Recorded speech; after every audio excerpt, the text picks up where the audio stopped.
আসসালামু আলাইকুম বন্ধুরা। আজকের ভিডিওতে একটু বিজ্ঞানের মাঝে ডুব দেওয়া যাক। আজকে আলোচনা করব হোয়াইট হোল নিয়ে। দেখুন, হোয়াইট হোল আসলে ব্ল্যাক হোলের উল্টো ধারণা, যেখানে সবকিছু বের হয়ে আসে। ব্ল্যাক হোল যেখানে সবকিছু গিলে খায়, হোয়াইট হোল তার থেকে সব দূরে ঠেলে দেয়। এখনো বিজ্ঞানীরা নিশ্চিত না, এটা এখনো থিসিস পর্যায়ে আছে। যদিও ব্ল্যাক হোল প্রমাণ করতে 70 থেকে 80 বছর লেগেছে।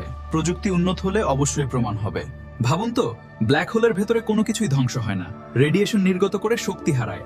তারপর আসে হোয়াইট হোল, দুইটার মিলনস্থলে তৈরি হয় ওয়ার্ম হোল। চলুন আজকে আমরা এই রহস্যময় মহাজাগতিক বিষয়টা একটু সহজভাবে বুঝে নেওয়ার চেষ্টা করি। সাবস্ক্রাইব করে বেল আইকনে ক্লিক করুন।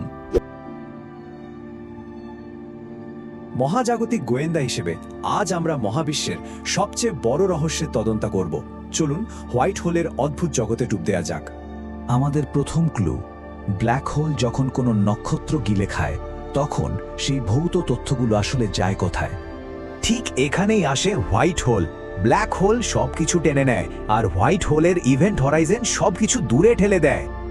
এই দুয়ের মাঝেই তৈরি হয় information paradox. Semi classical gravity আর কোয়ান্টাম বিবর্তনের এই দ্বন্দ্ব পদার্থবিজ্ঞানের মূল নিয়মকেই চ্যালেঞ্জ করে। কারণ কোয়ান্টাম ইউনিটারিটি বলছে তথ্য কখনোই হারায় না, এমনকি পুড়ে যাওয়া বইয়ের ছাইও তার মূল গল্প গাণিতিকভাবে লেখা থাকে। গবেষক হিসেবে দেখলে ব্ল্যাক হোল অনন্তকাল বাঁচে না। সুদীর্ঘ সময় পর হকিং রেডিয়েশনের মাধ্যমে এটি পুরোপুরি বাষ্পীভূত হয়। তো প্রশ্ন হলো, এই বাষ্পীভবনের পর ব্ল্যাক হোলের গিলে ফেলার সেই তথ্যগুলো আমরা গাণিতিকভাবে কিভাবে রিকভার করতে পারি? এই রহস্য সমাধানে আমাদের প্রধান সূত্র হলো পেজ কার্ভ, যা বাষ্পীভবনের মাঝামাঝি সময়ে তথ্য ফিরে পাওয়ার দারুণ পথ দেখায়।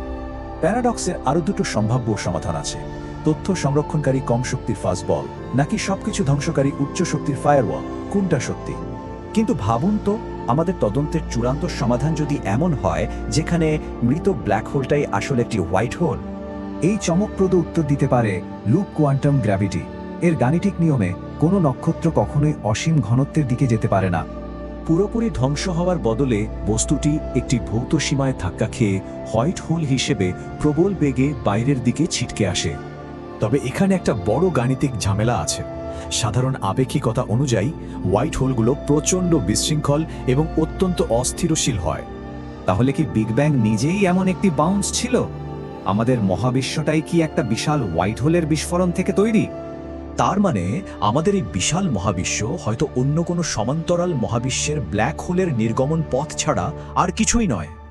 এই অভাবনীয় তত্ত্বের প্রমাণ কোথায়? রহস্যময় গামা রে বার্স্ট বা রেডিও বার্স্টগুলোই হতে পারে আমাদের এই মহাজাগতিক অনুসন্ধানের সবচেয়ে বড় সূত্র। হয়তো ভবিষ্যতের আধুনিক মহাকাশ প্রযুক্তি সত্যিই কোনো হোয়াইট হোল খুঁজে পাবে আর প্রমাণ করবে মহাবিশ্বে কোনো তথ্যই কখনো হারায় না। এই জটিল মহাজাগতিক রহস্যের ফিল নিতে আপনি কৌশানি বা কুর্গের মতো মানমন্দিরগুলো থেকে ঘুরে আসতে পারেন।